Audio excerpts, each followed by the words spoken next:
maneuver! And this one is all over. We take you now to Saber Lake, who's in the backstage area with Joey Pink.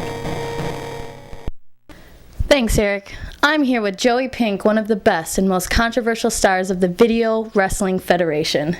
Now, Joey, tell me, everyone wants to know what you have in mind for Obscure Old Games' first ever WrestleMania special. Well, you know something, Saber Lake, and I've got to have something big planned because Obscure Old Games is a new show. And with a new show, I want to do something big, something important. So I've reached into the back catalog and I've grabbed the game that launched one of the most legendary professional wrestling video game series in the world. Well, which one is it? Do you mean WWF Smackdown for the PlayStation? Well, that's old, but it isn't exactly obscure, is it? Well, no, it isn't. Do you mean King of Colosseum, Red or Green? Well, no, you've got it backwards. You see, that one's obscure here in the United States, but it's not old. But you're getting a little bit warmer. Then you must mean Fire Pro Wrestling Combination Tag for the PC Engine. Combination Tag. That's right. Fire Pro Wrestling Combination Tag. Released by Human Entertainment, their first foray into the grappling genre in 1989 for the Japanese PC Engine, but never given an American TurboGrafx release. You see, it's a series that never quite caught on here in America.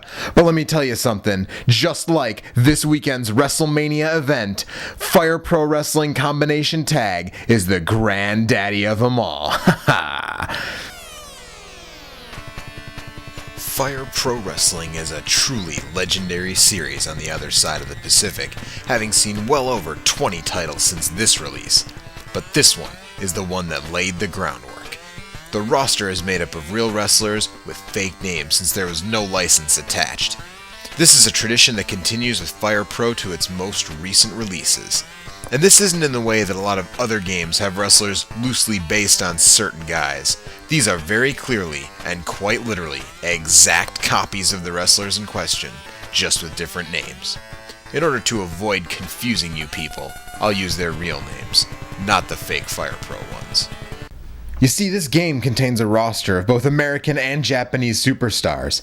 We've got Antonio Inoki, Akira Maeda, Jumbo Tsuruta, Genichiro Tenryu, Riki Choshu, Masahiro Saito, the Gaspers, who in fact were Randy Orton's dad and uncle under masks, Stan Hansen, Bruiser Brody, Huss, member of the 2012 class of the WWE Hall of Fame, Mil Mascaras, Alberto Del Rio's father, the original Dos Caras, Bad News Brown, aka Bad News Allen, Tiger Jeet Singh, the Road Warriors, what a rush, and two hidden, unplayable boss characters in Karl Gotch and Lou Thez. That is quite a roster there. You bet it is. This game does not, however, contain one of the features Fire Pro would come to be known for, and that's the Edit mode, where you create your own grapplers, like me, Joey Pink. You know, you only have this roster of 16 guys to choose from, but it's a pretty good 16 if you ask me. Now, some of the other things the series is known for are here right from the word go. Most notably, the Grappling System. The style at the time was for two wrestlers to get in a grapple, and the player had to mash buttons to see who could win that grapple and execute their maneuver. The crew at Human decided that there was a better way, and they took that route, and they went ahead and pitched it to the outside. In place of that antiquated garbage, Fire Pro uses a timing-based grappling system. When two wrestlers get into a collar and elbow tie-up, they pause for a moment, and then they bend at the knees.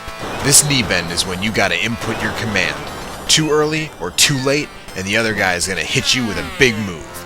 If you unleash enough offense on your opponents, they will do something that no other game at this time did, and several still don't.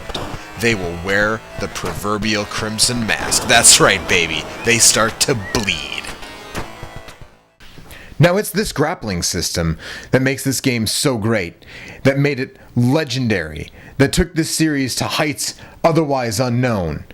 You see, it's this grappling system that presents balance and playability in a way that no other wrestling game of this vintage can duplicate. And speaking of duplicates, don't some of these animations look just a little familiar? Just what are you implying, Pink? You know what I'm implying.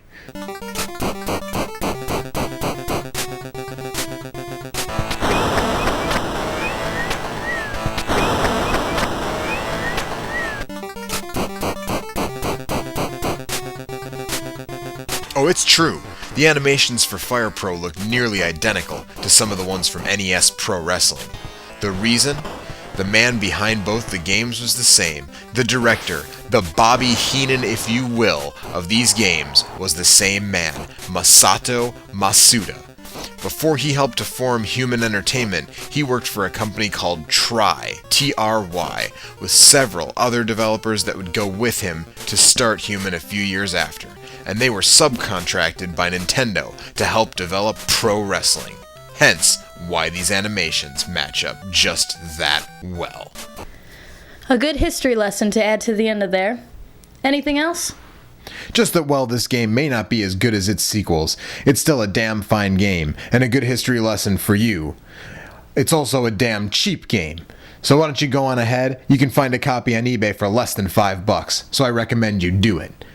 The other thing is, of course, make sure you check out GameFira.com and OnTheStick.com for all future episodes of this and other videos and podcasts. Remember, I'm Joey Pink, and the pleasure was all yours.